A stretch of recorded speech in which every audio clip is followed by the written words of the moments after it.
Hello friends, welcome to my channel. ఈరోజు నాకు సాయంత్రం వరకు పని సరిపోతుంది. మా అబ్బాయి వచ్చాడు హాస్టల్ నుంచి. ఇగో బ్రెడ్ కాల్చి ఇమ్మంటే ఇచ్చాను. ఇవన్నీ గిన్నెలు నా కోసం చూస్తున్నాయి, నేను ఎప్పుడు వచ్చి కడుగుతానా అని కొన్ని సింక్లో వేశాను. దోశలకి పప్పు వేసాను, కడగాలి. ఊరి నుంచి తెచ్చుకుంటాం, ఇది పొట్టుపప్పు. ఇప్పుడు ఇది కడిగి మిక్సీకి వేయాలి. బియ్యం కూడా నానబెట్టాను, ఇవి కూడా కొంచెం వాష్ చేసుకోవాలి. ఆల్రెడీ వాష్ చేశాను. మధ్యాహ్నం చికెన్ కర్రీ చేశాను, కొంచెం ఉంటే ఇగో బాక్స్లో తీసి ఇంకా ఫ్రిడ్జ్లో పెడుతున్నాను. గిన్నెలన్నీ ఇవన్నీ ఇప్పుడు క్లీన్ చేసుకోవాలి. జస్ట్ ఇవే ఉన్నాయి. పొద్దున్న ఆల్రెడీ ఒక రౌండ్ అయింది వాషింగ్.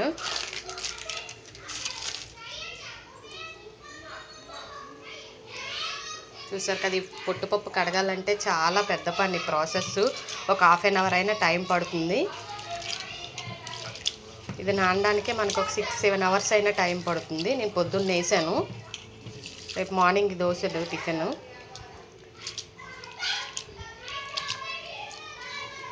ఈ కర్రీ ఉంది కదా, ఇంక ఇది ఫ్రిడ్జ్లో పెట్టుకుంటే నైట్కి సరిపోతుందని కొంచెం ఇంక బాక్స్లో వేసి పెట్టుకున్నాను. ఇప్పుడు ఇదంతా నేను క్లీన్ చేసుకోవాలి. ఎన్ని పనులున్నా మనకు ఆఫీస్కి వెళ్ళా ఎక్కడికి వెళ్ళా ఈ పనులు అయితే తప్పవు.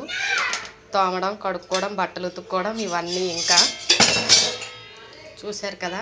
Thank you for watching. Please like and subscribe.